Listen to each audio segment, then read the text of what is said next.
Fala, gente, tudo bem? Bem-vindos ao podcast do Boa Consulta para Médicos, o melhor sistema aí de gerenciamento para profissionais do Brasil. E hoje a gente vai estar entrevistando aqui o Bruno Nascimento, que vai vir aqui, vai bater um papão com a gente. Até já começamos antes de falar bastante do assunto aí, principalmente de contabilidade para médico. Bruno, obrigado por você vir aqui. Já para me dar uma aula antes de começar. Sim. E também já sabemos que vai ter bastante assunto. Com certeza. Antes de começar, queria saber um pouco mais de você, porque eu achei muito interessante você ter uma contabilidade específica para médicos, especializada para médicos, né? Exato. Conta um pouquinho para a gente disso. Legal, John. Bom, vamos lá.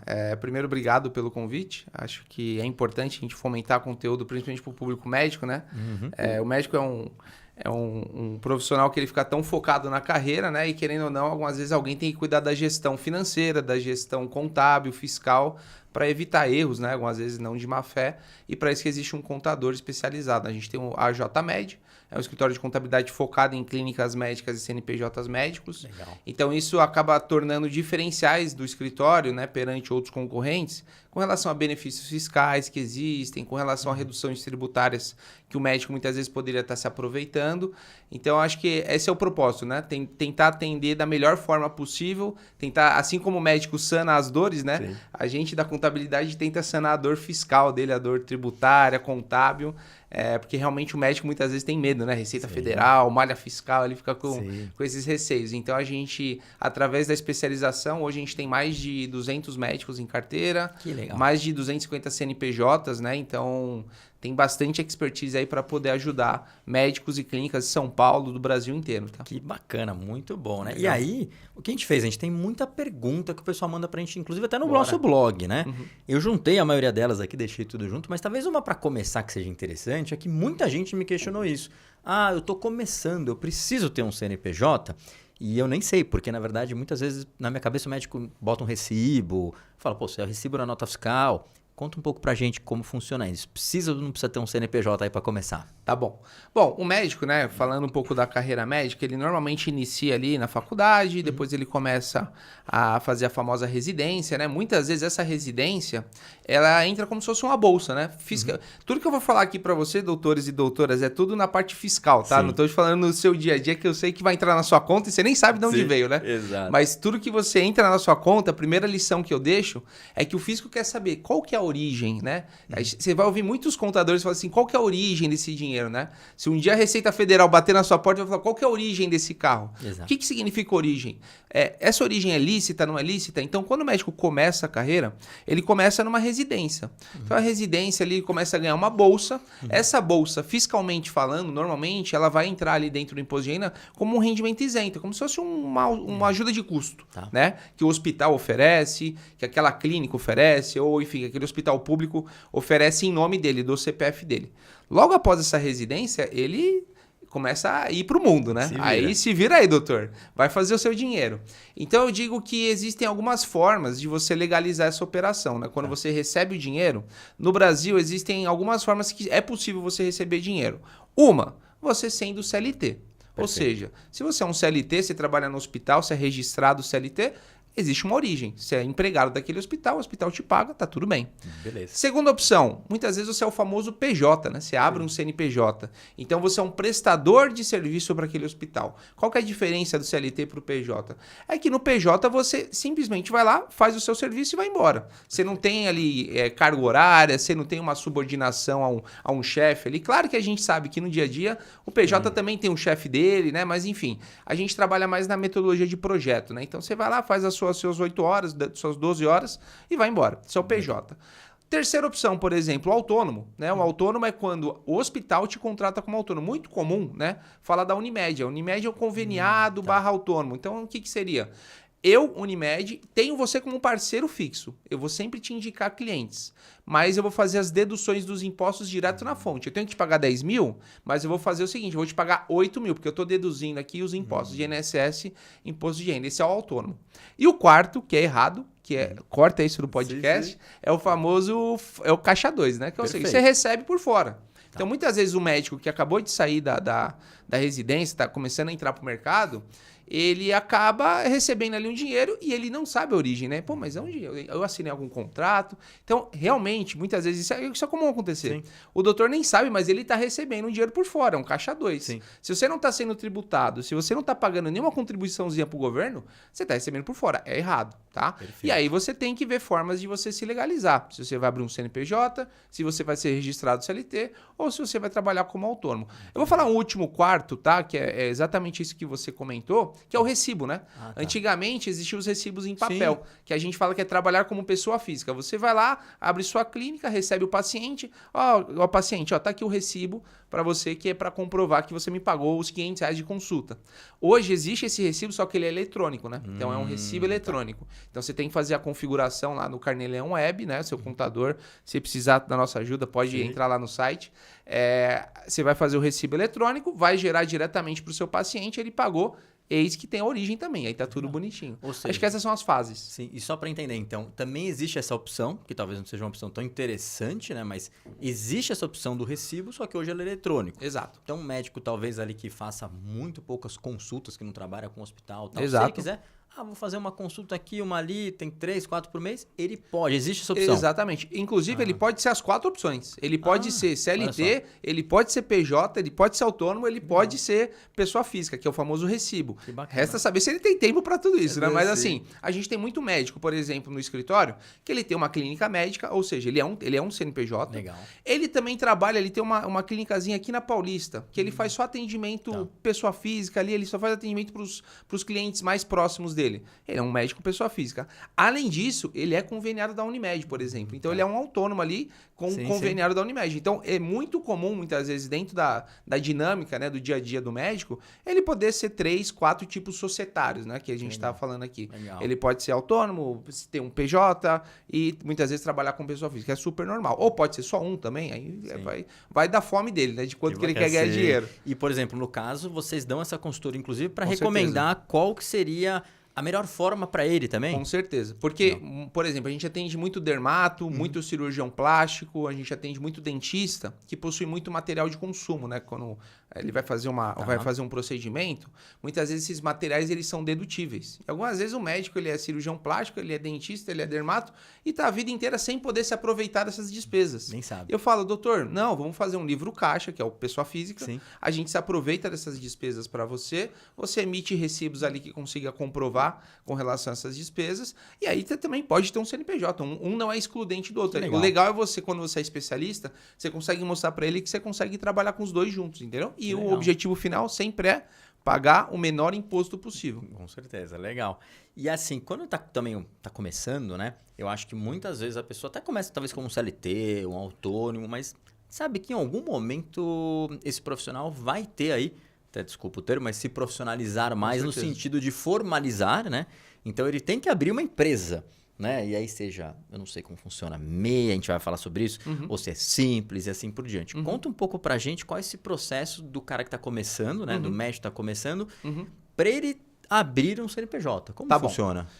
É assim, ó, quando o médico, muito provavelmente isso acontece quando ele acaba também de sair da faculdade, vamos pensar nessas duas posições, tá? Que é nessa posição principalmente, que é abrir o CNPJ. Aí eu vou abrir duas vertentes aqui, que é muito comum no mundo médico. Tá. Ele pode abrir um CNPJ apenas ele, como sócio. Algumas vezes ele é a namorada, ele é a esposa, ou ele entra no CNPJ da família. Isso é abrir um CNPJ. Sim. Basicamente, o que você precisa hoje para abrir um CNPJ?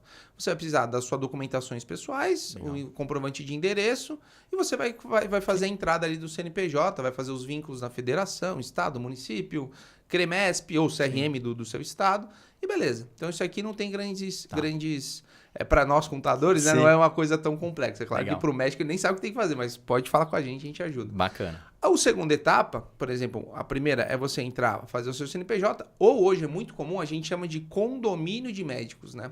Aquele hospital, ele tem, por exemplo, a área de pediatria, vamos supor, tá? O que ele faz? Ele elenca um médico, diretor normalmente, abre o seu CNPJ, tudo que acontecer com relação à pediatria, eu vou contratar seu CNPJ. Então, existe um CNPJ aqui que tem um médico diretor e vários médicos embaixo dele. Então, aí você entra nessa sociedade, tá? Legal. Alguns pontos de atenção, tá? Hoje no Brasil, a partir do momento que você entra numa sociedade médica, você é responsável por aquela sociedade também. Tá. Não é porque você tem 0,01% dela que você não é... Sim. Então tem que tomar muito cuidado, porque muitas vezes aquele CNPJ já tem dívidas tributárias, tem dívidas trabalhistas, tem problemas fiscais ali. Então, assim, tem que se tomar muito cuidado quando entra-se nesses CNPJs que a gente chama de condomínio. Sim. Mas, Bruno, como é que eu sei identificar um condomínio? Entrou num CNPJ que tem 15, 20, 30 médicos, é um condomínio de médicos, entendeu? Sim. Não quer dizer que é ruim, tá? Mas algumas vezes existem CNPJs que ficam com muitos médicos ali, dá problema. E algumas vezes é a regra do jogo. Sim. O hospital fala o seguinte, ó, você só trabalha aqui se você entrar aqui nesse CNPJ. Não tem que fazer. Mas é a regra do jogo, tudo bem. Mas com relação à parte tributária, né, que você comentou. Normalmente médicos, tá, com faturamento até 30, 40 mil reais, está começando ali na operação, Simples Nacional vai ser o melhor regime tributário. Bacana. Começou a exceder isso, 40, 50, 70, 80, 100, 120, 200, 300, aí o lucro presumido vai ser o melhor cenário tributário. É mesmo? Tá? Então, a gente sempre... parte desse princípio. Até um faturamento de 30, 40, Simples Nacional, normalmente ele vai ser o melhor cenário. Mensal, você está falando? Mensal. Legal. 30, 40 mensal, o Simples Nacional vai ser o melhor regime. Passou de 40, Tá. 50, 100, 200, 300, aí o lucro presumido, ele vai ser o melhor regime tributário para o médico. Que curioso. Eu sempre imaginei que o Simples sempre fosse melhor até o limite, mas às vezes Não. pode ser que o presumido seja uma boa opção. Começou a exceder 40, no Simples você vai acabar pagando mais do que no lucro presumido. É mesmo? Então é bem comum acontecer, algumas vezes a gente pegar médicos, né? A gente vai olhar aí o faturamento dele, tá com 80, 90, 70 mil de faturamento e tá no Simples. Eu falei, putz, doutor, você tá pagando mais imposto do que deveria. Entendi. E assim, não tem que esperar a Receita Federal bater na sua porta e falar assim, ó, doutor, pelo amor de Deus, você está pagando mais imposto aqui. Sim, ela não vai te avisar, entendeu? Sim. Para ela, quanto mais você pagar Sim. para ela, melhor. Só que tem que ter um contador especializado Não. para te alertar. Ó, aqui você está pagando mais imposto, em janeiro a gente muda do Simples para o presumido. Tá? Legal. E com relação ao MEI que você comentou, como o médico é profissional liberal, né? Médico, contador, advogado, engenheiro, eles não podem ser MEI. Então Entendi. não tem essa possibilidade de você Nem tem a iniciar no MEI. possibilidade, legal. Ou é simples ou é presumido. Que bacana, legal. E isso é um ponto bem interessante que você falou, porque, ou seja, já tem uma dica importante para o médico. Se você está começando aí no Simples Nacional e você já chegou num limite de faturamento ali que você está faturando já seus 30, 40, 50 que você falou, já tem que procurar uma consultoria para avaliar se faz sentido o lucro presumido. Exatamente. Legal. O único ponto de atenção que eu coloco é quando o médico muitas vezes tem muito funcionário. Porque, realmente, quando você tem muito funcionário, esse range de 30 a 40 começa a aumentar um pouco. Vai para 50, 60. Tá. Porque a folha de pagamento é muito cara, tributariamente, no lucro presumido. Então, você tem que tomar cuidado, porque às vezes você vai sair de uma folha com 30% a mais de custo. Né? Então, você vai... Aquela folha que você costumava pagar ali 10 mil, Sim. vai te custar, às vezes, 15, 16 mil reais. Olha Então, só. aí você tem que verificar se vai fazer sentido. Mas um contador especialista Sim, vai por te isso que a gente auxiliar. falou, sempre quando chega nessa faixa, tem que Exatamente. chamar alguém especializado para dar uma opinião, né? Exatamente. Que legal, bacana. Um outro ponto importante aqui que eu sempre ouço falar, e eu teve muita pergunta, é se o CRM tem que estar atrelado com o CNPJ. Tá bom. Como funciona? É uma dúvida muito comum dos doutores. E sim, tá? Assim como o que acontece, o que eu tento sempre explicar para o doutor, né? Por que o CRM ele tem que estar vinculado ao seu CNPJ? É a mesma coisa eu, contador, né? Eu pago o meu CRC na pessoa física e por eu ter um escritório, o meu escritório tem que estar atrelado também ao CRC, né? Tem que ter um CRC ali do meu escritório. O médico é a mesma coisa. Ele tem um CRM, né? A pessoa física, se ele quiser atender como pessoa física, só o CRM na pessoa física tá bom, que é o famoso recibo. Sim. Matou ali o problema. Agora, a partir do momento que se iniciou uma nova personalidade jurídica, é como se fosse uma pessoa. O CNPJ dele, ele virou uma personalidade jurídica. É o doutor John aqui, mas virando CNPJ. Então, nesse caso, ele tem que também estar vinculado ao CRM. Tem que ter essa proteção e pontos de atenção, tá? Tudo isso, gente, vocês têm que imaginar o seguinte... Bruno, preciso fazer vigilância, preciso fazer alvará, preciso vincular o CRM. Sim. Gente, enquanto tá tudo bem, tá ótimo, né? Beleza. Ninguém vai lá bater na sua porta. Mas assim, experimenta muitas vezes fazer um procedimento errado no paciente. Coloca um advogado na jogada e ele verifica que sua clínica não está vinculada ao CRM. Que sua clínica não tem um KINES, não tem a vigilância, não tem o alvará. tudo isso volta contra você. Sim, com Olha, certeza. sua clínica está ilegal. E só piora a sua situação. Então, assim, algumas vezes por uma economia de R$1.000, R$1.500 no ano, né? Que é uma anuidade do CRM hoje do CREMESP ou do CREMER, de qualquer CRM de qualquer estado, em torno de R$1.000 a R$1.500, cara, você fica muito desprotegido. Com certeza. E aí, querendo ou não, né? Se der algum problema lá na frente, você fala, não, minha clínica está vinculada ao CRM, não tem nenhum problema. Bacana. E assim, teve muito questionamento de médico que está começando e aí pergunta, né, mas como que eu consigo emitir a nota fiscal, né? Sim. O cara tá precisando emitir uma nota para receber, né? Sim. Naquele comecinho. Sim. Como funciona? Ele entra no sisteminha da prefeitura, faz manual, já pega um sistema ou não, deixa um pouco mais à frente? Conta pra gente. É assim, ó, hoje, tá? Inclusive, eu já vou falar em 2 âmbitos, tá? Eu vou falar antes de 2025 e depois de 2025. Ok, ou seja, Tá? estamos em mudança, né? 2026 já vai ter mudança. Então, o que acontece? Até 2025 agora, hoje a gente tem 5.500 prefeituras, né? Então, você imagina. O médico escolheu abrir a prefeitura lá em Sorocaba, certo? Sim. Ele abriu em Sorocaba, é uma metodologia de emissão de nota. Ele abriu em São Paulo, é outra metodologia de emissão de nota. Ele abriu a empresa em Campinas, é outra emissão de nota. Então, Perfeito. cada município tem a sua emissão de nota, certo? Legal.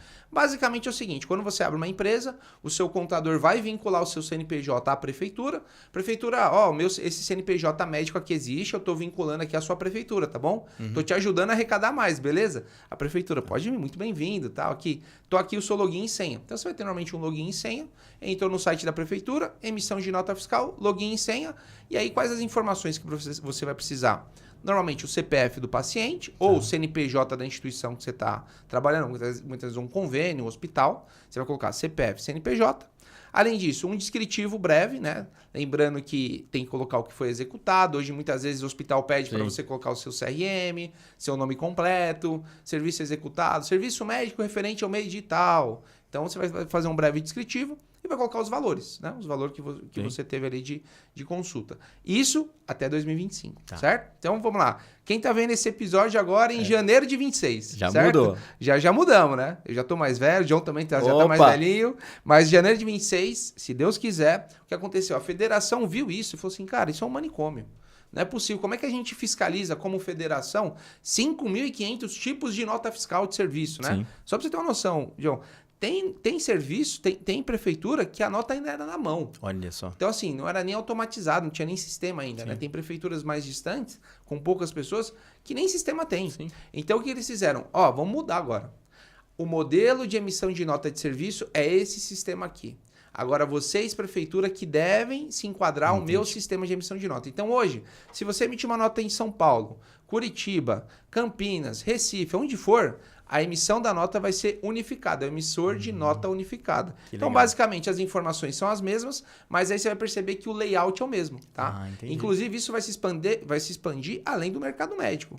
Para prestadores de serviço como nós, eu, você, empresas de serviço em geral, todo mundo vai emitir o mesmo modelo de nota. Vai precisar de CPF, CNPJ, o valor descritivo, só que a metodologia vai ser a mesma, entendeu? Legal. Então, aí isso facilita também para a gestão dessas notas. Que bacana. Mas, em outras palavras, significa que o médico pequenininho, ainda que tem que emitir uma ou duas notas, ele pode entrar ali no site da prefeitura que estiver cadastrado e ele vai emitir a nota dele tendo as informações básicas. Normalmente. O contador dele, que ele já vai ter vinculado o CNPJ à prefeitura, Legal. ele vai ter login e senha, entrou na prefeitura. Aí o que acontece? Com a nova nota fiscal, quando você entrar na prefeitura, ela já vai direcionar para esse portal novo. Hoje, você entra no site da prefeitura mesmo. Entendi. Depois de 2026, você vai continuar entrando no site da prefeitura, mas você vai entrar num outro portal depois, quando você clica lá, emissão de nota. Bacana. E ali, quando você vai emitir a nota, você pode emitir a nota para um paciente, uma pessoa física, Exato. para um convênio ou até para um hospital. Exato. E aí, tem diferença entre elas? Conta um pouco pra gente. O que acontece, né? Isso aí é o famoso... Isso é o que tira o sono do médico, né? O da administradora. São as famosas retenções, né? Quando você emite de pessoa jurídica para uma pessoa física, né? Para um paciente, não existe as retenções. Tá. Se você é um Simples Nacional, né, uma empresa Simples Nacional, não vai ter retenção nenhuma. Mesmo sendo simples, mesmo presumido, emitiu a nota, a retenção. O que é a retenção? Deixa eu explicar para o médico. A retenção é o seguinte, o nosso governo, né, enfim, diferente de qual governo esteja, ele é muito ansioso, ele não quer esperar até o final do mês para receber. Ele fala o seguinte, não, quando você receber, eu já quero receber antes, eu quero reter antes esse imposto, eu quero receber na hora. Então a retenção nada mais é do que isso. Quando você é uma empresa lucro presumido, aí a gente até avisa os clientes. Doutora, não se esqueça, tá? Agora mudou o jogo, hein? Você lembra que isso era simples? Não tinha retenção para nada, né? Agora que você é presumido, presta atenção que é o seguinte, quando você for emitir a sua nota fiscal para o paciente, ok, não muda nada, tá tudo certinho. Porém, você vai emitir para o convênio, vai emitir para o hospital, lembra que aquele seu sócio lá, o governo, ele não quer esperar o mês que vem para receber, não. Você tem que reter na nota fiscal. E aí tem as taxas de retenção que você faz, justamente para você já passar esse dinheiro direto para o governo, para evitar que muitas vezes... Por que eles faziam isso, né? Para evitar que a pessoa deixe de pagar aquele imposto. Então, a pessoa que recebeu a nota já vai pagar por ela, entendeu? Perfeito. Vou destinar para o John R$7.000 e R$3.000 já estou mandando direto para a Receita Federal. Ou seja, você tem uma questão de gestão, que é eu preciso emitir a nota de uma maneira ligeiramente diferente. Exato. E você tem uma outra questão de fluxo de caixa. Exatamente. Que é, poxa, não vai entrar 10, eu tenho que pagar 3 só daqui a 30 dias. Não. Vai entrar só 7. Exatamente. Tá. Que vai ser muito similar, já entrando, né? Não sei se a gente vai entrar nesse tema mais para frente, vai similar muito com a reforma tributária. Entendi. Que a gente fala que é o split payment. O que é o split payment? O Dr. John vai emitir a nota fiscal de 10 mil, na hora que você for na prefeitura, no emissor unificado, você clicou lá, R$10.000. Aí na hora que você clicar em emitir, vai ser uma nota de 12.500. Aí você fala, opa, mas eu escrevi 10 mil? O que aconteceu? O próprio sistema automaticamente já incluiu o seu imposto ali. E eu, paciente, quando for pagar para você, 2.500 vai para a Receita Federal e 10 mil vai para você. Olha só. Então isso já vai ficar tudo automatizado também. Entendi, legal. E, inclusive tem uma dúvida aqui que eu não sei o que é, mas talvez esteja relacionada, então eu vou perguntar agora. Ó. O Roger mandou aqui, ó. Ainda faz sentido usar RPA em vez de nota fiscal eletrônica? E aí? Para começar, o que é o RPA? Tá. O RPA nada mais era do que o recibo do autônomo. Né? Lembra das 4 opções que eu falei do autônomo? Sim. O autônomo hoje, ele caiu em desuso principalmente por causa do custo. Ele é muito caro. Tributariamente falando, um médico hoje que recebe como autônomo, ele deixa quase 27,5% de imposto para o governo. Entendeu? E aí você fala para ele, doutor, vocês preferem o quê? Pagar 27,5% de imposto ou pagar 6%? Pô. Aí a gente vai pagar 6%. Então, assim, o autônomo é uma metodologia tributária que, assim, falando em questões históricas, tá? O Brasil, o que aconteceu? A nossa inflação correu tanto nossos preços, né? Ou seja, o preço está cada vez mais caro, né? Tá. Antigamente, uma consulta que era R$100, que era cara. Hoje, essa mesma consulta é 1.000. Por quê? Porque ela ficou muito mais cara por causa da inflação e tudo mais. Só que a tabela do imposto de renda está travada lá há 10 anos. Sim, com certeza. Então, antigamente, né? A gente é novinho, né? Mas quem ganhava antigamente, né? Quando a gente era moleque, quem ganhava R$5.000 era um ótimo salário, né? Sim. Hoje, claro que R$5.000 não é ruim o salário, mas assim, perante, antigamente R$5.000 era famílias ricas, né? Que ganhavam. Então hoje, a tabela do imposto de renda está muito defasada. Então assim, quem é autônomo acaba deixando muito mais tributo do que quem é uma pessoa jurídica, né? Então abrir um CNPJ vai fazer você economizar mais dinheiro. Agora, sempre vai depender de quem te contrata. Por exemplo, nesse hospital, só contrata autônomo. Então, assim, você tem 2 opções. Ou você fala sim, ou você fala não. Exato. Então, não tem muito o que você opinar. Então, assim, não, então obrigado, vou para um outro hospital que aceita ser PJ, que aceita entrar no outro CNPJ, porque tributariamente, para mim, vai ser mais barato. Então, o médico tem que também ter, assim, querendo ou não, vamos dar um tapa aqui mandar um chacoalhão. Doutor, você escolhe a sua profissão, onde você quer trabalhar. Sim. Então, se você está num lugar que você está deixando muito mais dinheiro para o governo do que no seu bolso, muitas vezes é melhor você trocar de lugar. Vai para outro local que você vai deixar menos dinheiro para o governo. Com certeza. E aí até tem uma curiosidade, porque teve uma pergunta, acho que foi do Roberto aqui, foi bem interessante, porque ele falou assim, tipo, que ele já emite a nota e tal. Então, assim, legal, ele emite a nota, mas ele recebe via Pix na conta pessoal. Tem algum problema isso ou não? Às vezes a pessoa não quer abrir uma conta empresarial para pagar mais uma mensalidade, etc. Como funciona isso? É assim, ó. Eu falo que eu sou o advogado do diabo, né? Eu sempre tenho que ficar falando as notícias tristes, né? Pro doutor. Mas sempre. Eu falo pra eles, é melhor eu te falar do que vir um fiscal e te falar, entendeu? Muito bom. Então é melhor eu falar pra você. O que acontece? A Receita Federal pode entender que esse recebimento é um recebimento na sua pessoa física. E ela vai te tributar como pessoa física, entendeu? Então o que acontece? Não, Bruno, mas eu abri empresa, eu tenho CNPJ, eu tenho aqui emissão da nota fiscal, eu só tô recebendo a minha pessoa física. Eu falei, doutor, eu me solidarizo com você, Sim, eu sim. entendo. Mas assim, a cabeça do fiscal é a cabeça do fiscal. Se ele quiser entender que isso é um recebimento pessoa física, você está deixando entender que sim. Entendi. Mesmo você emitindo nota, o ideal é o seguinte, abra uma conta corrente pessoa jurídica, receba esse dinheiro na conta corrente da pessoa jurídica, Perfeito. pague os seus impostos, pague as despesas, o que sobrar, você pega aquele volume e manda para sua pessoa física e você utiliza ali para pagar escola do filho, convênio, Legal. despesas pessoais. Acho que esse é o caminho. E assim, esse é um erro que já dá pra ver que muitas vezes deve ser comum. Exato. Você considera que ele é o principal erro ou não? Tem algum erro que é pior do que esse? Eu acho que é difícil elencar, que são tantos erros.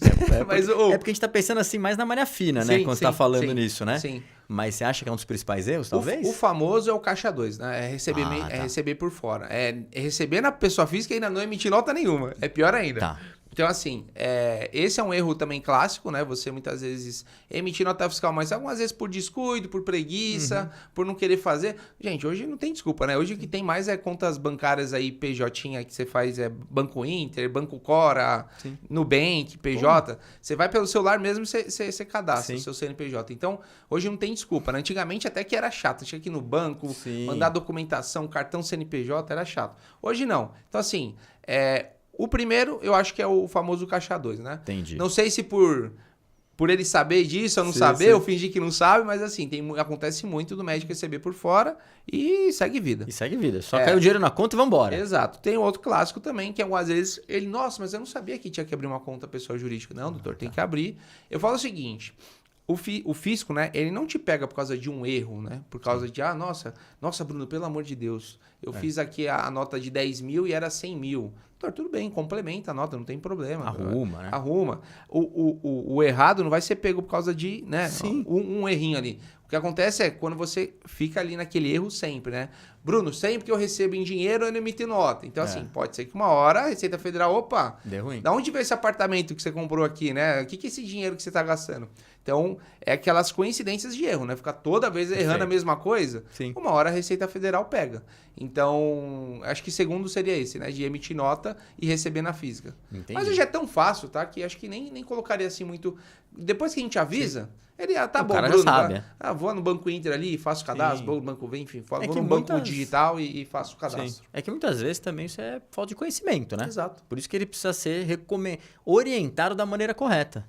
E outra coisa que você comentou, por exemplo, lembra que no começo do podcast a gente falou sobre os tipos, né? Sim. Pessoa física, CNPJ, autônomo e CLT. Agora, se, por exemplo, ele for uma pessoa física mesmo, ou seja, ele emite os recibos, né, da pessoa física Sim. dele, super normal ele receber na conta Legal. pessoa física, tá? Sim. Então, um médico, né, que utiliza das duas, né? Eu sou pessoa física e sou CNPJ. Então, tenha uma conta CNPJ, Sim. tenha uma conta pessoa física. O que você fizer aqui de serviço na física, você recebe na física. Entendi. O que você fizer de serviço na jurídica, recebe na jurídica. E tá tudo bem. Perfeito, legal.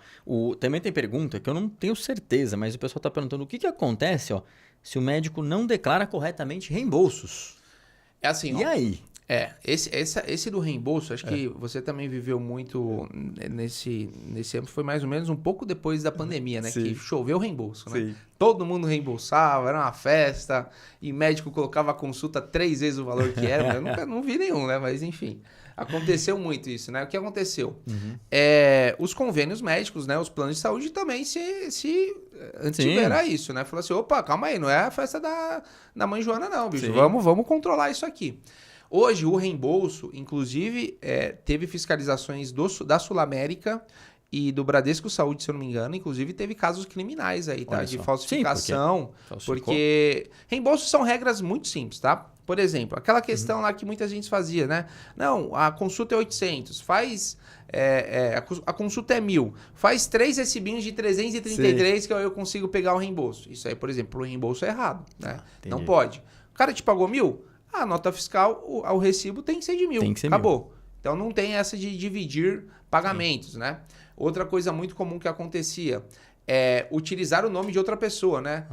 Minha esposa, ela, na empresa dela, ela tem um convênio melhor. Então, coloca. Eu sou seu paciente, mas coloque em nome da minha esposa. Entendi. Claro que assim, é difícil muitas vezes o convênio fiscalizar exatamente quem quer, mas assim, são procedimentos Sim. que você tem que tomar cuidado. Fiscalmente falando, é indiferente, tá? Porque quando você emite o recibo, você vai emitir a nota fiscal ou o recibo, acabou. Para o fisco, você pagou seus impostos. Perfeito. Agora, nessa relação, tem que se tomar cuidado, porque o convênio que está sendo lesado, né? Sim, com porque certeza.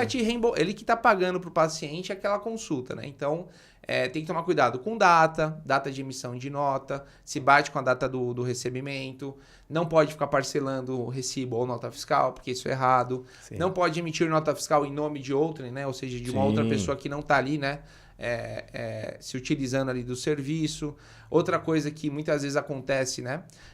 O convênio, muitas vezes, você vai pedir ali um reembolso do valor e acontece do valor, né? Tá diferente do que foi acertado, né? Sim. Então, assim, eu vou emitir um recibo de 600, porque para bater exatamente com o valor do reembolso, e outros 400, os outros 5 mil reais, eu vou emitir por outra forma aqui, ou vou ficar diluindo isso. Entendi. Então, também, tudo que é errado, tudo que é jeitinho brasileiro, evita. O convênio pode depois bater na sua porta, inclusive você pode perder a parceria com o convênio por causa disso, né? Tem que tomar cuidado. De outras situações, né? Exato. Até em âmbito criminal, né? Como se fosse... Exato, né? E aí você tem uma situação, porque a gente já falou tanta coisa aqui, nota fiscal, né? Tipo, tem o reembolso, tem um monte de coisa aqui, né? Assim, de uma maneira geral, o que a gente tá falando é que tem muito documento aí. Precisa guardar tudo isso. Como que funciona? Exato. Hoje, claro, né, que a gente tá...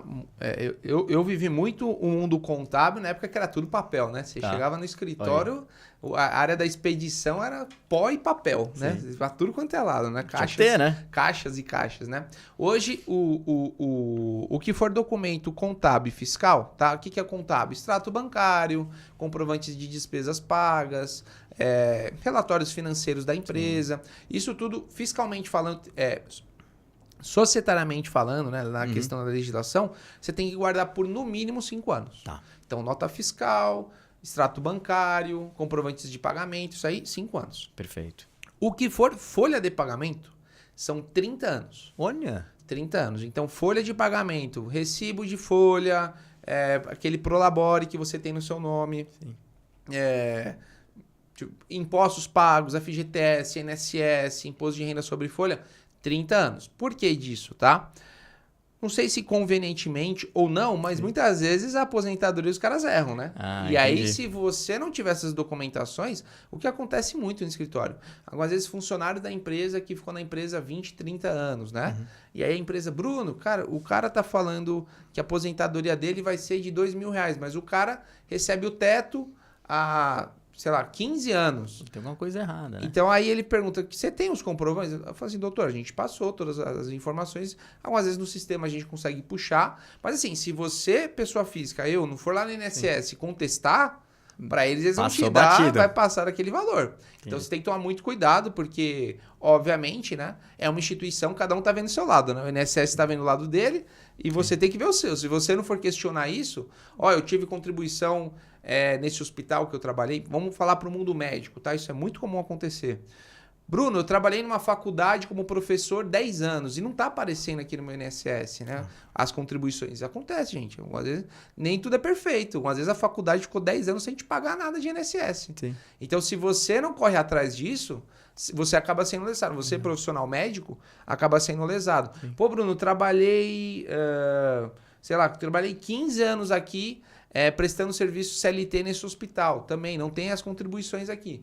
E aí você guardou seus recibos, seus recibos de salário, tudo bonitinho? Não guardou? Então tem que tomar cuidado. Tem que guardar. Porque você que tem que ser o maior preocupado com relação a isso. Não vai esperar dos outros, né? Com certeza, né? E a gente está falando muito de formalização também. E a gente está entrando num ano que talvez você tenha uma reforma tributária, você está tendo cada dia mais formalização.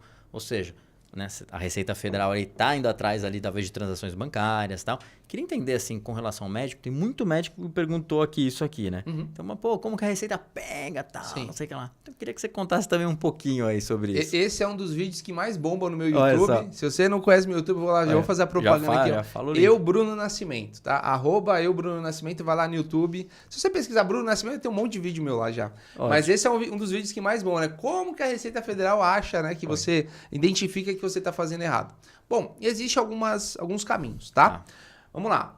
Vai anotando aí, hein, gente. Primeiro, e-financeira. A e-financeira, todos os bancos, eles são obrigados a declarar à Receita Federal movimentações acima de R$2.000 na pessoa física e movimentações acima de R$5.000 na pessoa jurídica. Tá. Então, não sejam ingênuos, tá? A Receita Federal, antes de fiscalizar, já tem o seu histórico inteiro de tudo que caiu na sua conta, tá? Então, né, um médico que vai receber menos de 2 mil, você tá fazendo alguma coisa errada. Exato. Então, vamos mudar esses plantões aí, vou trabalhar mais.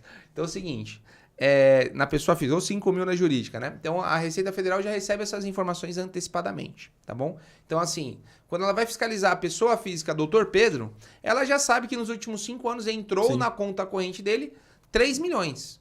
Ô, doutor, me mostra qual que é a origem desses 3 milhões. Sempre é a origem. Sempre guarda essa palavrinha na cabeça. O que é a origem? Não, o doutor Pedro tem a empresa dele, ele tem a pessoa física dele, ele realmente consegue comprovar aquilo. Pô, legal, não tem problema nenhum, tá? Perfeito. Você vai poder se defender. Então, a financeira é a primeira. A segunda, né? É a própria DIMED, né? A DIMED é a declaração médica, né? Ou seja, os recibos médicos, as notas fiscais médicas, toda vez que você presta serviço, um médico presta serviço para um paciente, nós, contabilidade, entregamos essa DIMED. Então, quando acontece... Deixa eu só parar aqui rapidinho. Desculpa. Imagina. Quando acontece da Receita Federal... mandar uma cartinha, né? Ou muitas vezes o seu paciente, né? Doutor, pelo amor de Deus, meu imposto de renda caiu em malha fiscal, né? Por que caiu? Porque ele declarou a nota fiscal, porém o doutor não declarou na DIMED a informação. A Receita Federal cruza. O que acontece, né? A Receita Federal fica de olho. Nossa, mas assim, do doutor Pedro aqui, cara, eu tive 70 reclamações aqui de nota fiscal não declarada. Deixa eu levantar aqui uma fiscalização, que é muito estranho, né? Toda vez o doutor Pedro, pô, não é possível. O cara deve estar fazendo uma coisa errada. Perfeito. Então, também, você muitas vezes cair em malha fiscal para os seus pacientes, cair em malha fiscal através da DIMED, é outra forma. Terceira forma, gente, DIRF, né? A DIRF é uma declaração que a gente fala, declarações financeiras, né? Passou cartão de crédito, né? A DIRF vai avisar lá. Então, o que é a DIRF? Eu Visa, eu Mastercard, eu Redcard, no CNPJ do Dr. Pedro aqui, movimentei 6 milhões, certo? Então, a DIRF, ela delata você. Perfeito. Então, se ele olha seus balanços, na Receita Federal, olha o balanço. Mas calma aí, Dr. Pedro, 6 milhões, ele no máximo faturou 600 mil aqui, como é que ele tem 6 milhões? Vamos chamar a fiscalização, porque alguma coisa está errada. A DIRF é outra que te delata. Por fim, a última tecnologia que saiu, que é o Pix, né? Sim. Então, o Pix, o que acontece? A gente sempre tem que imaginar o Pix como se fosse um triângulo. Quando o paciente for te pagar, esse dinheiro, antes de entrar na sua conta, ele passou no Banco Central. E depois foi para sua conta. Ou seja, o Banco Central, que é um amigão da Receita Federal, tá uma porta é do Banco Central, outra porta é da Receita Federal. Sim. Tá um do lado do outro aqui, ó. Aí o que acontece? O Banco Central fala assim, ô Receita Federal, deixa eu te falar, o doutor Pedro aqui, pelo menos de Pix, aqui nos últimos 5 anos, de entrada de dinheiro, foi no mínimo uns 6 milhões. Aí a Receita Federal, não é possível. Estou olhando aqui os balanços do Dr. Pedro, no máximo, uns 5 anos, deu 800 mil reais de receita, de faturamento. Então pode chamar o Dr. Pedro que ele está recebendo por fora aí. Então, assim, todas essas metodologias, a Receita Federal ela já tem na mão dela, tá? Então, muitas vezes aquele mito, né? Não, eu só vou ser fiscalizado se entrar com mandado de segurança, se pedirem autorização para entrar na minha conta. Esquece, a Receita Federal já tem essas informações. Então, o ideal, né, é sempre fazer tudo certinho, né, justamente para você evitar ter esse questionamento. Claro que a Receita Federal também não vai ficar tentando arranjar pelo em ovo por causa de 10, 15 mil a mais. Você sempre vai ter a justificativa, não, mas isso aqui é um recebimento do mês anterior que caiu em janeiro. Sim. Então, assim, ela também não vai ficar enchendo o saco por causa de centavos ali, né, na movimentação. Mas, se você está muito discrepante, putz, Bruno, eu passo no cartão de crédito todo mês 80 mil, 100 mil, só que eu emito de nota 10, 20, tem alguma coisa, toma cuidado, porque uma hora vai cair. Sim. Então, esse tipo de dica a gente sempre deixa. Que legal. Mas a gente sabe que muitas vezes uma coisinha ou outra passa, né? Ele deixa, mas assim, é do jogo, né? É risco Brasil, né? Sim, com certeza. E aí, você falou tudo isso e me lembrou até uma outra pergunta que eu já li aqui, que eu achei bem interessante, que é o seguinte, os médicos estão questionando como que ele teve que fazer esse equilíbrio ali de prolabore e o que eles chamam muitas vezes de retirada, né? Sim, que é distribuição de lucros, né? Conta pra gente, porque distribuição de lucros parece que vai mudar daqui a pouco, não vai, prolabore, mas prolabore tem mais imposto. Conta um pouquinho pra gente como que esse médico deve equalizar isso. Tá bom. Eu sempre sou bem didático, tá? Porque esse tema, prolabore e distribuição de lucro, não entra na cabeça deles, né? É difícil. Aí a gente manda, muitas vezes, o recibo do prolabore, dá lá, 8 mil reais de prolabore.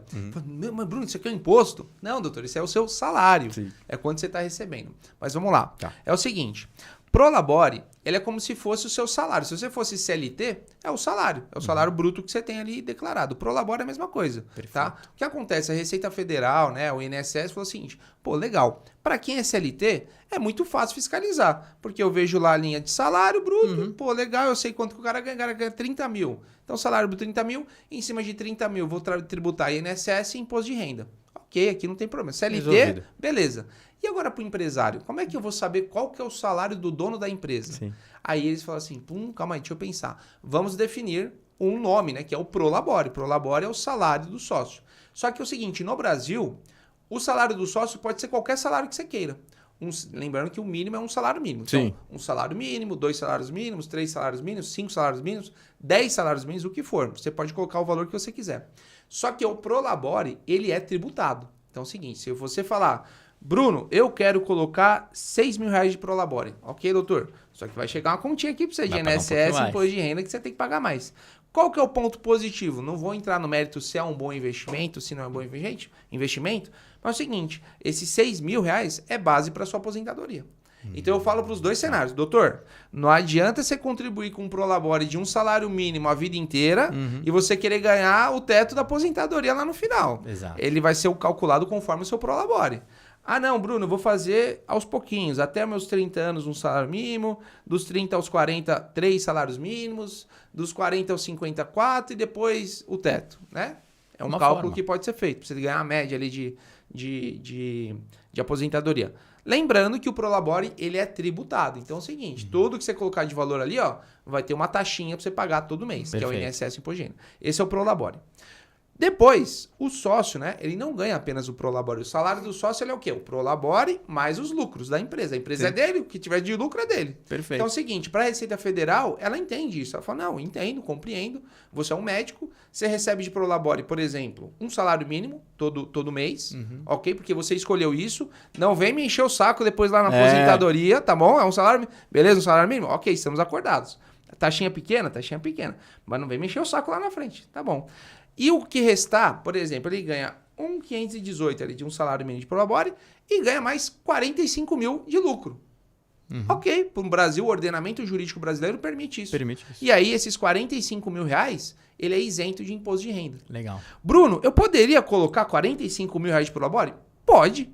É inteligente? Não. Mas você pode. Você pode colocar o valor que você quiser. Você vai pagar imposto de renda e INSS em cima disso. Legal. Então, assim, o Prolabore nada mais é do que o salário do sócio. Então, o sócio mesmo, quando ele vai receber o salário dele, ele é a soma do Prolabore mais a distribuição de lucro. Legal. E isso tudo complementa o salário dele. E aí você tem que sempre lembrar, até o momento, até a data de hoje, tá? A distribuição de lucro, ela é isenta de imposto de renda. Perfeito. Tá?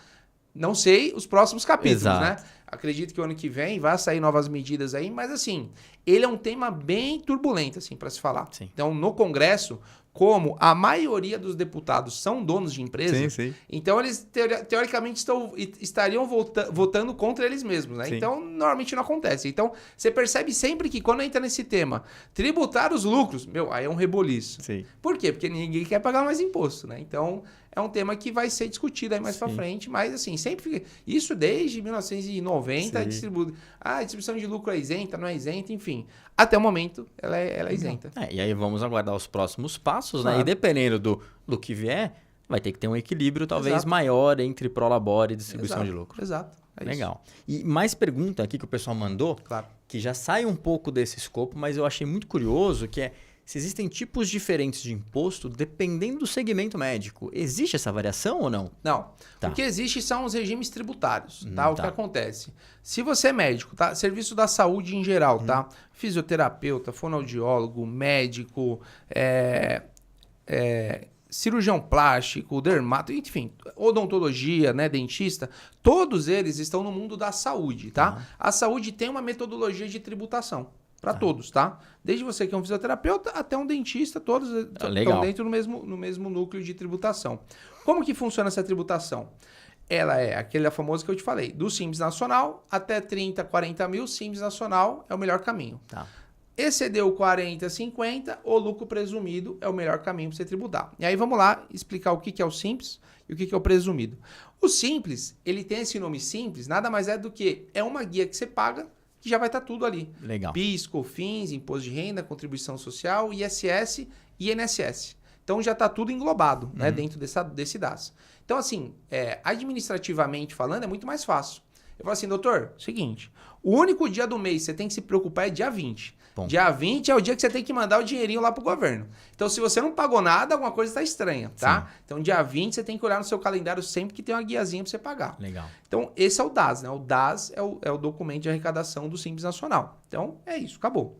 O que muda, né? Isso realmente para o médico, cara, é uma virada de chave administrativa absurda. Entendi. Porque quando ele vira por presumido, né? O que acontece é o seguinte, que aí ele sai de uma guia só para 5 guias. Não, para 7 guias. Uma guia de PIS, uma guia de COFINS, uma guia de R, uma guia de CS, uma guia de ISS, uma guia de INSS, uma guia de Imposto de Renda.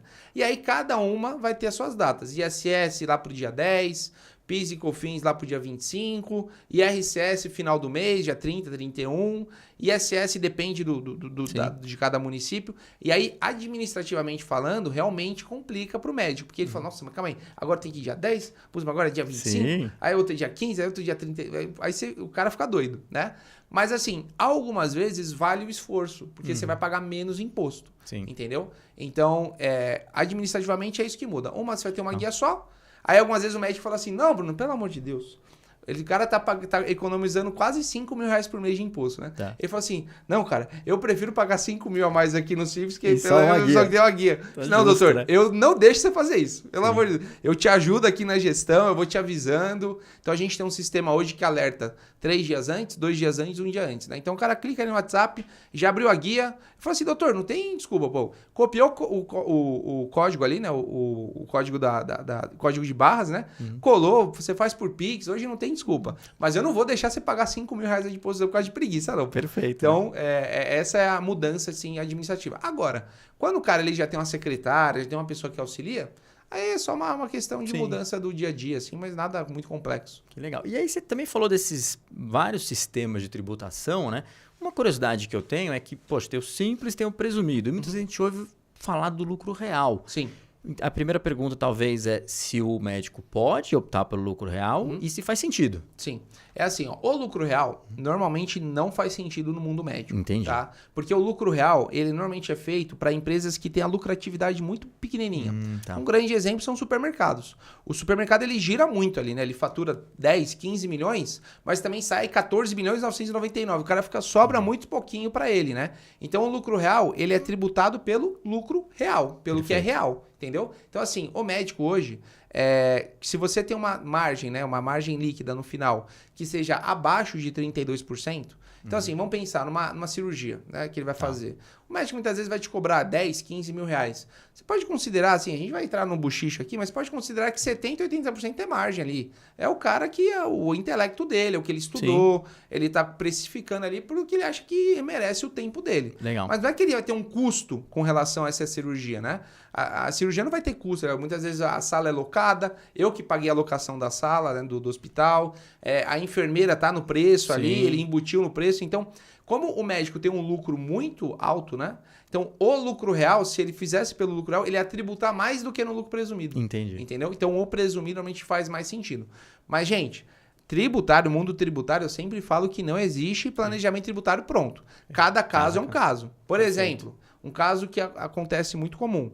Bruno, estou montando minha clínica agora, né? Estou gastando muito com a reforma, estou gastando muito com tudo que eu estou fazendo aqui, com sistema, com software. Muitas vezes, para esse cenário, naquele primeiro ano, o lucro real poderia fazer sentido. Entendi. Tá? Legal. Mas a ideia sempre é ter lucro, né? E normalmente quando o médico começa a ter lucro, ele começa a ter lucros exorbitantes, né? Sim. A gente estava conversando aqui antes do podcast, a gente tem doutores aí que faturam 1 milhão, 1,5 milhão por mês, 600 mil, 700 mil, e a margem do cara é alta, 40%, 50% ali é o que sobra no bolso dele. Legal. E é normal, às vezes isso acontece. Então o lucro real não vai fazer sentido para esse doutor. E aí até tem um ponto importante aqui, porque até eu acho que, não sei se foi o doutor Gabriel, alguém mandou aqui para mim uma pergunta, achei muito curioso, falando assim, pô, minha agenda tá cheia, mas mas o caixa tá baixo, né? Sim. E aí o que eu queria entender? A gente ouve muito falar que os médicos às vezes não entendem muito bem o sistema financeiro, têm dificuldade de gerenciar a clínica e tal, né? E a contabilidade ela é muito próxima do financeiro, porque você faz uma besteira na contabilidade, você literalmente perde dinheiro. Exato. Na sua opinião, assim, toda essa experiência que você tem, não só contábil, mas financeira, hoje, quais são os principais problemas ali que o médico enfrenta nessa questão? A primeira coisa, tá, que eu deixo de dica para o doutor, e é uma coisa que eu pratico dentro do meu escritório, o João também tem a empresa dele, né? Então, acho que você também deve praticar, é saber segregar muito bem pessoa física de pessoa jurídica, Perfeito. sabe? Então, eu vejo muitas vezes que o médico fala o seguinte, nossa, minha clínica não dá lucro. Mas aí você vai entrar no financeiro da clínica, tem convênio médico da família pago ali, tem despesa do pet shop do cachorro, tem aluguel do sítio que ele faz lá, que ele confraterniza, tem ali as despesas pessoais dele. E aquele dinheiro está sendo consumido por todo o caixa da empresa. Perfeito. Algumas vezes, tá? Eu sei que é duro ouvir isso, mas assim, a sua empresa dá lucro. A vida que você quer ter não suporta esse lucro, entendeu? Então a gente também tem que racionalizar isso. Quantas vezes eu pego médico contratando financiamento de apartamento de 2, 3 milhões, o cara financiando 100% desse valor. Cara, é quase 30 pau de parcela, 30, 40 pau que você tira da empresa. Sim. Entendeu? O cara tá pagando. Quer dizer que ele não pode? Claro que ele pode, mas tudo dentro da sua condição. Então você não pode falar que sua empresa não dá lucro. Algumas vezes você está injetando ali despesas que não são da empresa. Sim. Algumas vezes se a gente tirasse tudo isso, sua empresa todo mês ali sobrava 80, 100, 200 mil reais de lucro. Agora, a vida que você quer ter muitas vezes não comporta aquela distribuição de lucro que você tem atualmente. Perfeito. Isso eu vi num podcast de uma doutora e, cara, eu falei, nossa, é realmente isso, cara. Muitas vezes a gente fica tentando achar pelo em ovo ali, não é, cara. Algumas vezes você está gastando mais do que você deveria. Perfeito. E aí a sua empresa tem essa possibilidade de pagar de salário, só que você está gastando esse salário mais 10, né? Sim. E aí nenhuma empresa vai conseguir te sustentar mesmo. Jeito. A grande maioria, cara, John, só pra você ter noção, a grande maioria é isso que acontece. Olha só que interessante. São médicos e médicas que querem viver uma vida que muitas vezes a empresa não comporta, não tem faturamento para tal. E algumas vezes você tem que dar uns 2, 3 passinhos para trás, opa, deixa eu me condicionar de acordo com o que eu posso viver. E isso, claro, né, o mundo médico pressiona, né? Sim. O cara tem que ter o carro do ano, ele tem que ter a BMW, ele tem que ter o terno alinhado, ele tem que estar sempre muito bem vestido, a clínica dele tem que ser a mais vistosa do bairro, né? Olha Então, só. isso muitas vezes força ele a ter decisões que vão voltar contra ele no final. Então, às vezes, contratar um financiamento que não precisava, muitas vezes colocar, algumas vezes, o filho, um convênio que é muito mais do que ele pode pagar. Enfim, são decisões que você tem que tomar como adulto. E a gente tem que olhar a empresa que ela é uma geradora de caixa. Com certeza. Se o caixa dela tá negativo, cara, você tem que fazer alguma coisa, porque senão você vai afundar a sua empresa. Sim, você não pode matar ali a galinha dos ovos de ouro, né? Exato. Algumas vezes é uma empresa rentável. Cara, é muito comum acontecer isso. Olha só. Muito comum.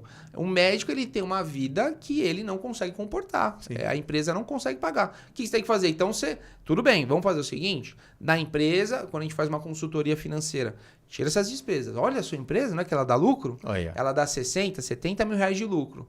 Mas, Bruno, eu gasto por mês 100 mil. Então, tudo bem. O que você vai fazer? A empresa você não mexe. Tá 60, 70, tá garantido ali todo mês. Faça plantão. Sim. Vá trabalhar em outro lugar para você gerar essa diferença. Sim. É duro falar isso, mas algumas vezes é isso que a gente tem que ouvir, porque senão não adianta, você vai sangrar a sua empresa até o final. Às vezes até um equilíbrio, né? Reduz um pouco o custo, tenta aumentar um pouco ali a receita, né? Exato. Vai fazendo esse trabalho para conseguir E é equalizar. muito comum, cara. Você vai ver médicos muitas vezes que estão vivendo uma vida que não conseguem pagar, principalmente os médicos mais novos. Olha só. Eles querem algumas vezes provar que estão indo bem. Sim. Pô, quantos médicos eu pego ali no escritório que o cara acabou de começar, daqui a pouco ele já tem uma Volvo, 350 mil reais, já está financiada. Tá. Aí o cara compra um apartamento de 2,5 milhões, 2, e o cara tá 80%, 90% financiado. E aí você vai ver, cara, você tá vivendo para pagar juros pro banco. Sim. Às vezes dá uns 2, 3 passinhos. E os juros não tá barato, não né? Não tá barato. Dá uns 2, 3 passinhos para trás, compra um HRV, Sim. um Nissan Kicks, vai te atender também, não vai ser o pior dos mundos. Pega um apartamentinho mais barato, que você consiga dar uma entrada melhor. E aí você vai perceber que sim, existe vida ali dentro da sua empresa que está gerando caixa, Perfeito. Só que você condicionou sua vida à sua realidade. Legal, bacana. Aqui também tem muita pergunta mais específica, né? Por exemplo, tem uma que eu achei legal, que é contrato de prestação de serviços médicos. Qual cláusula é indispensável? Olha que interessante, eu nem imaginei isso. Sim, tem. O contrato de prestação de serviço normalmente é feito justamente para grandes... quando você é um PJ, que a gente chama, né? Que você vai prestar serviço de plantão, você meio que tem que dançar conforme a música ali, né?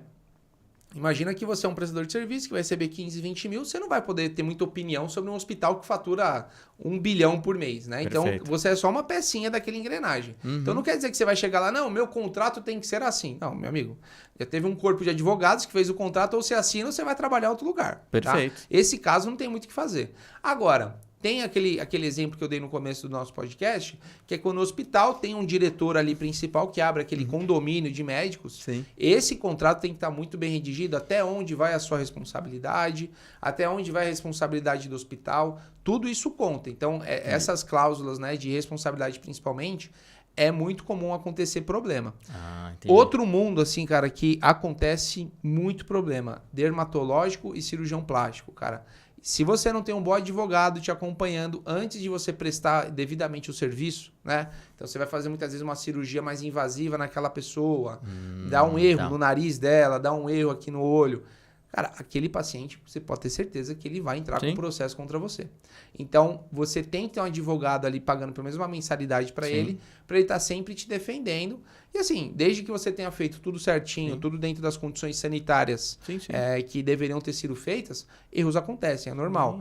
Então, a gente tem que... Esse contrato junto ao paciente tem que estar muito claro as cláusulas, né? O que você vai fazer, qual que é o serviço que você vai executar, até onde vai a sua responsabilidade. E também, isso é muito comum, né? O CRM, ele não deixa esse antes e depois, né?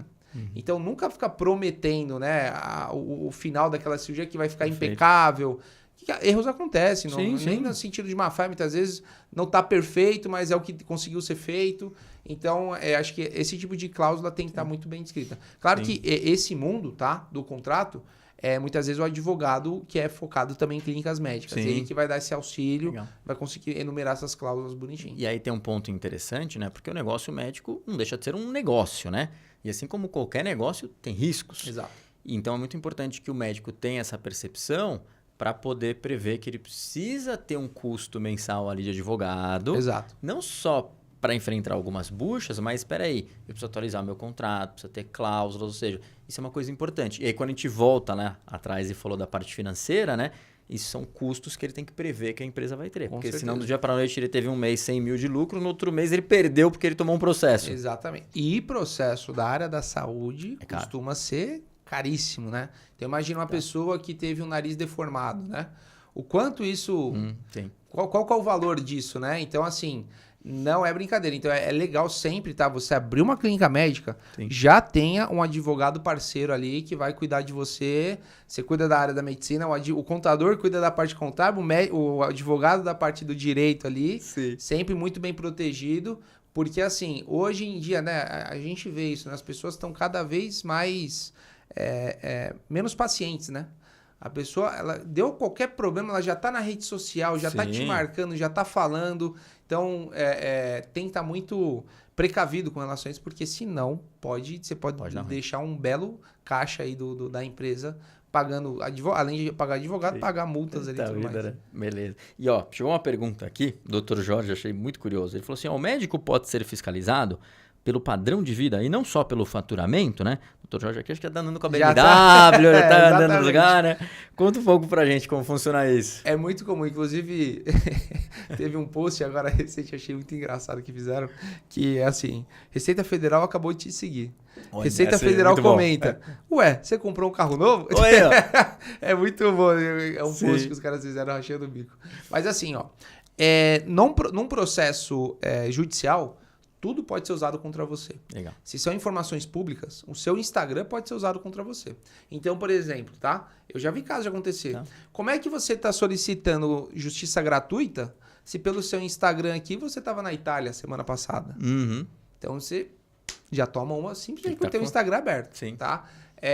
O médico, né? Como é que você quer questionar aqui o valor, né? Muitas vezes você tá... A multa, né? Que você tem que pagar ali, algumas vezes um tratamento errado que você fez, você tá achando muito caro. Se aqui, pelo que eu vejo no seu Instagram, a defesa sempre vai ser utilizada de todas as possibilidades. Perfeito. Lembra que eu falei? CRM, vigilância, alvará, QMS. O advogado da pessoa que está sendo defendida ali ele vai se utilizar de todas as artimanhas possíveis. É do jogo, Legal. sabe? Vai falar uma questão do valor. Doutor, você está questionando os 200 mil que você tem que pagar para ela, mas eu vejo aqui pelo seu Instagram que você tem uma vida muito estável. Tá tudo Seus bem. filhos estão numa escola ótima, você tem um carro tal, você fez 3 viagens nesse ano aqui, então eu acredito que isso não é um problema para o senhor pagar esses 200 mil. É para você viver numa gaiola no mundo ali que não vai conseguir publicar nada? Não, sim, você pode muitas vezes publicar, mas você tem que estar ciente dos riscos, né? Que isso pode ser voltado contra você. Receita Federal, idem, tá? Eu falo o seguinte, muitas vezes quando o médico, né? Igual aquele médico que eu comentei pra você que ele queria decretar falência, né? Sim. Tinha 17 mil deveres e quer decretar falência. Não tem nem, pô. Mas, assim, a Receita Federal, ele é um órgão. E ele tem advogados que defendem esse órgão. É a mesma coisa. Então é o seguinte, se você está devendo 150 mil de imposto, você está rolando aquela dívida lá 10, 15 anos, os advogados vão fazer de tudo para a Receita Federal receber esse dinheiro. Vão bloquear sua conta, vão começar muitas vezes a rolar bens pessoais seu no processo. É como se fosse um advogado normal de qualquer... A Receita Federal, sim, ele é um órgão como se fosse um paciente. É a mesma coisa, ele vai atrás. Ele quer receber a parte dele. Então, tudo pode ser usado contra você, inclusive as suas redes sociais. Eita, tem que tomar cuidado, né? Tem que tomar cuidado o que mostra ali, né? Sim. Mais pergunta aqui, ó. Não para de chegar a pergunta, a gente vai ter que dar uma selecionada aqui, mas tem uma muito que eu achei curiosa, ó. Tá bom. Ao trazer um segundo médico para a clínica, o que muda fiscalmente? Olha que interessante. Isso é uma pergunta muito boa. Porque é o seguinte, quando a gente traz uma nova força de trabalho, sim, normalmente a tendência é que aumente o faturamento, né? Então, se você trouxe uma pessoa a mais e o faturamento continua o mesmo, alguém não está trabalhando aí, né? Alguma coisa está errada. Alguma coisa está errada. Então é o seguinte, isso muda aquela faixa que eu te falei. Então, por exemplo, o médico abriu um CNPJ com a gente, ele acabou de se formar, abriu o Dr. Pedro, acabou de se formar, vão abrir o CNPJ, Bruno, legal, Dr. Pedro ali, eu vejo que todo mês 18, 21, 22 mil, 23 mil por mês, 17, aí outro mês fez 25. Aí ele falou assim, Bruno, o doutor Augusto perguntou se ele pode usar meu CNPJ, se ele pode ser meu sócio, né? Porque aí a gente divide custo, divide contabilidade. Pô, legal. Aí a gente altera o contrato social, adiciona um novo sócio. Aí, de um mês para o outro, o doutor Pedro, né? O CNPJ, né? Serviços Médicos Dr. Pedro. E acabou virando Serviços Médicos Dr. Pedro e Dr. Augusto. Aquele faturamento médio que ele tinha de 18, 19, 20, 22, vai para 40, 45, 47, porque ele adicionou uma nova força de trabalho. Perfeito. Aumentou o faturamento. Aí eu te falo, lembra que eu comentei? Até 40, 50, o Simples Nacional, ele é mais barato tributariamente. Legal. O Dr. Pedro e o Dr. Augusto acabaram de passar a faixa. Entendi. Opa, Dr. Pedro, vamos fazer o seguinte, tem que remodelar. Eu acho que nesse cenário que vocês estão hoje, faturando 40, 50... é melhor ano que vem a gente virar lucro presumido. Então, isso diferencia, né? Então, isso, quando você traz novos sócios, sim, a ideia é que se aumente a força de trabalho, que aumente o faturamento, e muitas vezes você vai sair de uma tributação que era Simples Nacional, e você vai uma tributação lucro presumido. E aí sim, aumenta seus impostos. Esse é um detalhe, não me estendendo, sim, que é muito comum acontecer quando a gente fala desses condomínios. Condomínios de médico, o que acontece? Sim, vai trazendo, né? Doutor Pedro, seguinte, se você entrar nesse condomínio, você vai tributar em 15%, certo? Se você abrir seu CNPJ, você vai tributar em 6%. Olha só. Por quê? Porque esse cara aqui ó, tem um monte de médico, faturamento 200, 300, 400 mil. É uma tributação aqui. Agora, quando a gente abre um CNPJ novo, que você está faturando 15, 20 mil reais, sim, é outra tributação. Entendi. Então, algumas vezes até essa opção. Entro no condomínio de médicos ou abro o meu próprio CNPJ? Abre seu próprio CNPJ, que você vai pagar menos imposto. Perfeito. Entendeu? E aí tem um ponto relevante, só para a gente deixar claro aqui, pelo quanto eu estou entendendo, quando você está no Simples Nacional, o médico está no Simples Nacional, ele começa ali tendo uma tributação em torno de 6%. E na medida que o faturamento dele aumenta, o 6% começa a aumentar muito, isso, né? Exato. Então, assim, 15 mil, 6%.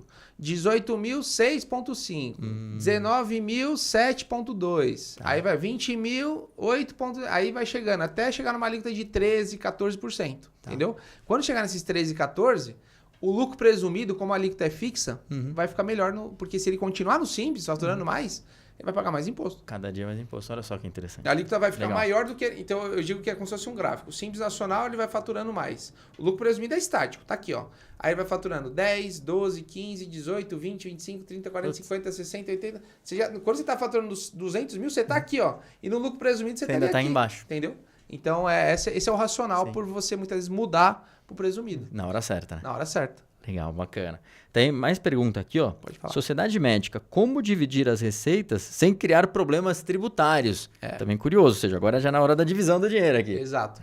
Isso é muito comum acontecer quando a gente tem as sociedades, né, que são médicos. Um médico fatura 15 mil e outro médico fatura 7 mil, né, quase a metade. Perfeito. É justo pegar o imposto e dividir por 2? Não é justo. Entendi. Né? Então a gente proporcionaliza esse imposto. Não tem como eu pegar uma guia de dados e pegar e dividir assim, ó, doutor, essa aqui é a sua parte e essa aqui é a sua parte. Não, o governo quer saber. Sim. Ele quer saber, a guia dele paga. Você me manda Aí, esse controle, junto da contabilidade, é feito internamente. Então, eu falo, doutor, ó, a sua guia esse mês deu R$ 4.500. Lembrando que desses R$ 4.500, R$ 3.000 é do doutor Pedro e R$ 1.500 é do doutor Augusto. Então, aí a gente faz essa divisão, proporcionaliza, né? Perfeito. Essa é a ideia. Porque isso é muito comum acontecer. A produção é diferente. Cada médico...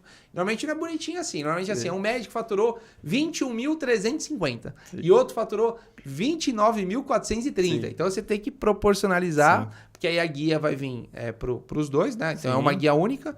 Aí eles vão começar a brigar.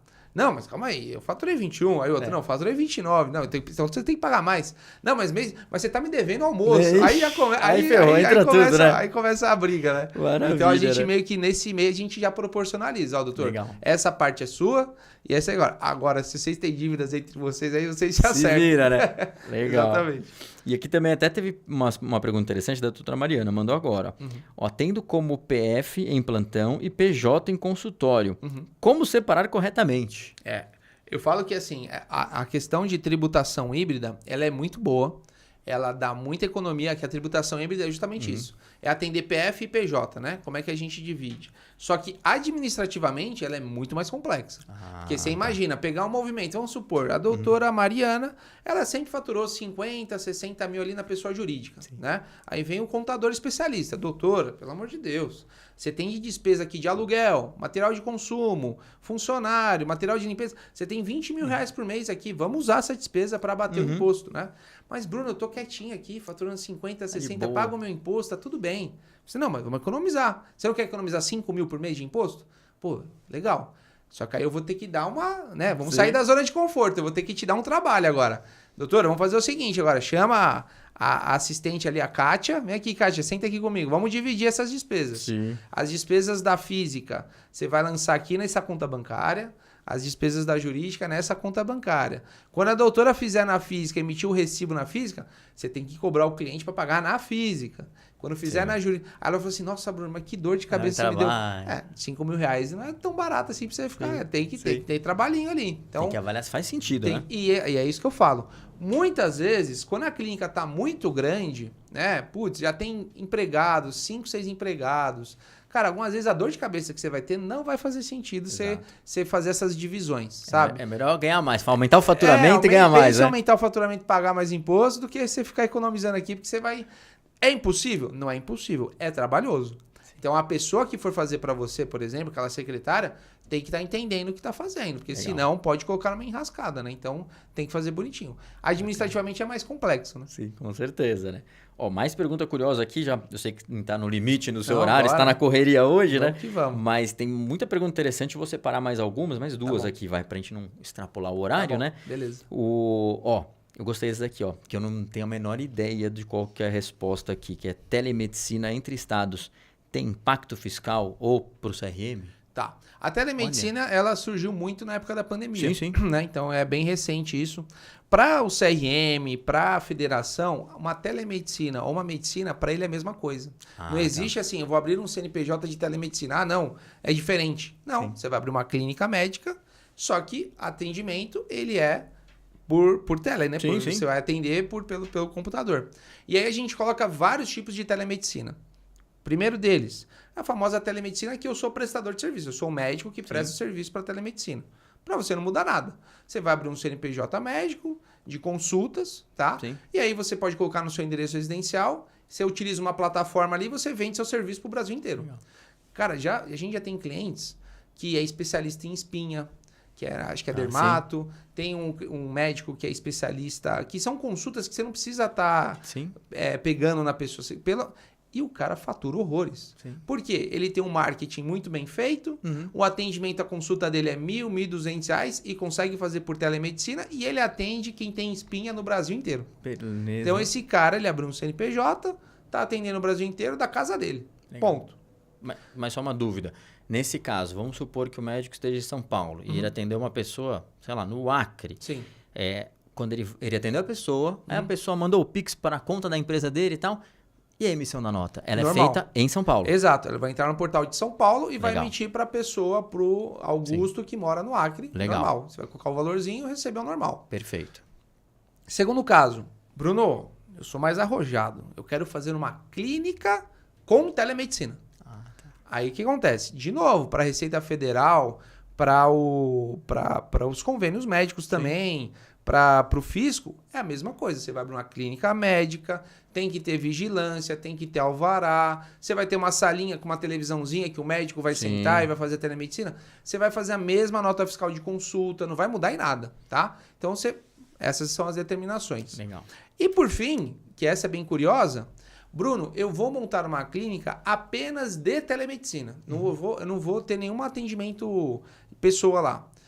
Vai ter um médico lá na clínica? Vai. Vai ter um paciente que ele pode ir, talvez, na clínica? Vai.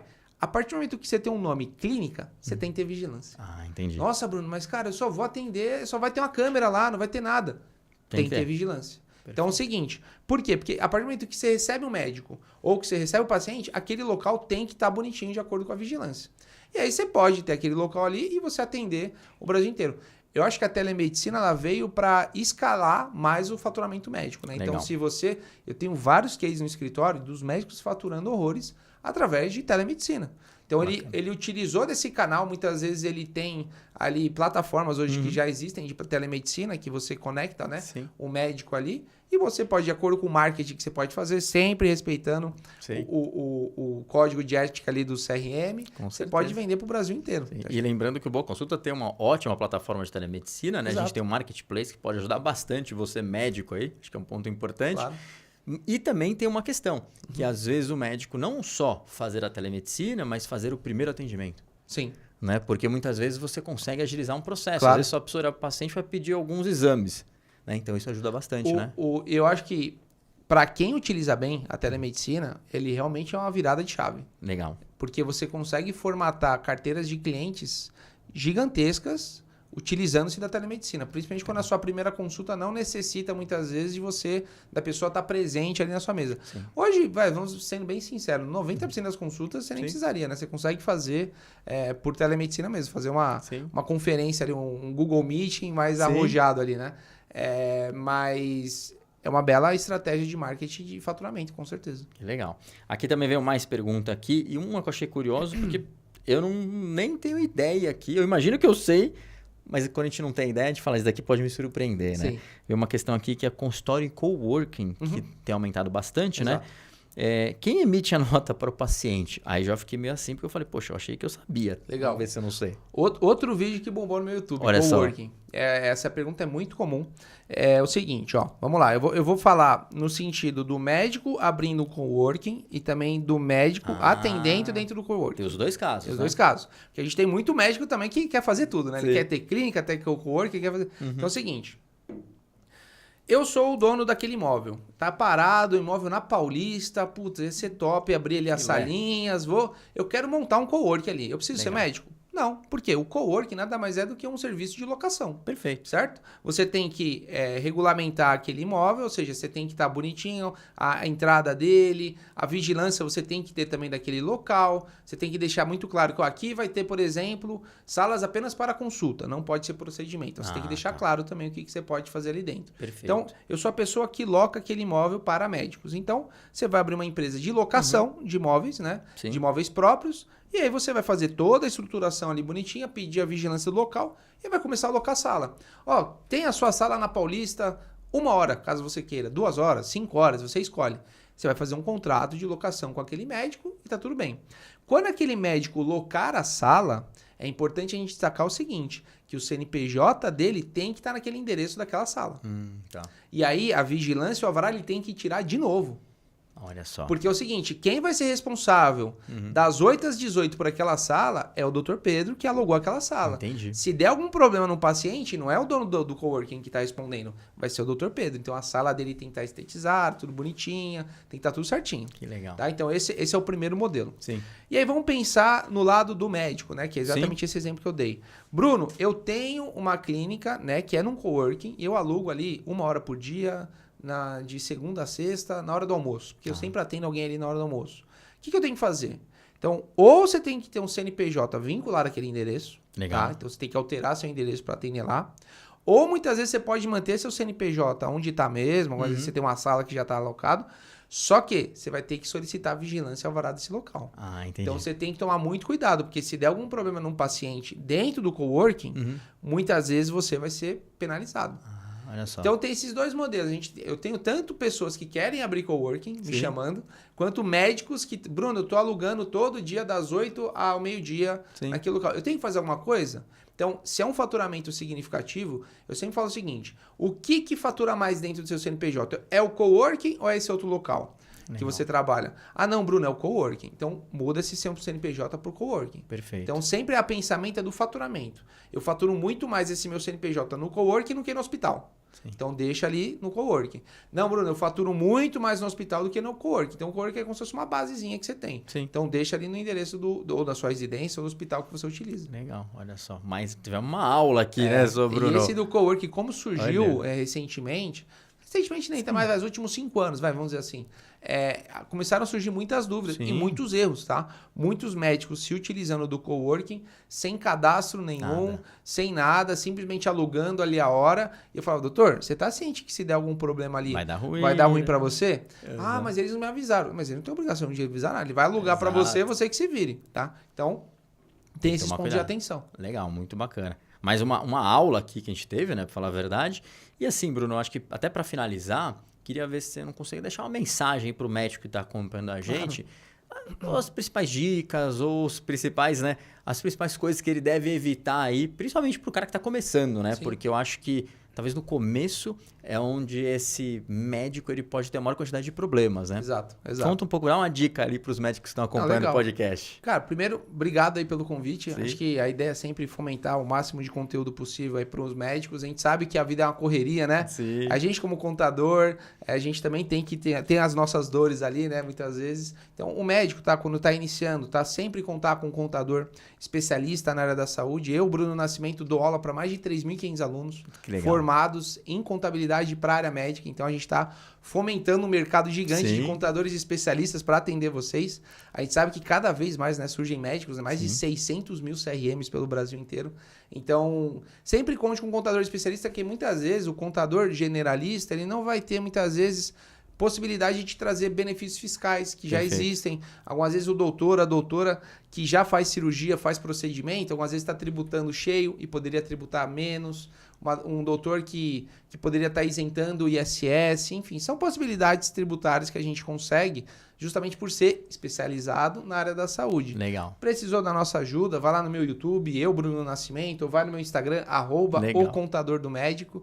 É bem sugestivo esse nome, né? O Contador do Médico, pode me chamar lá, que a gente tira a dúvida de todo mundo. Que legal. E, cara, obrigado mesmo pelo convite. Muito bacana. Mais uma vez, super obrigado. Já fica o convite para uma segunda, porque a gente sabe que você tem bastante conhecimento. Gente, a gente vai colocar todos os links ali do Bruno para vocês conseguirem consultar, acompanhar. Manda pergunta aqui ou nas redes sociais do Brunão. E assim, muito obrigado pela audiência, né? Mais uma vez, mandando as perguntas aqui pra gente, principalmente você, Bruno. E vai ter todos os links na descrição do vídeo. Então não esqueçam de acompanhar o Bruno. É isso aí. Valeu.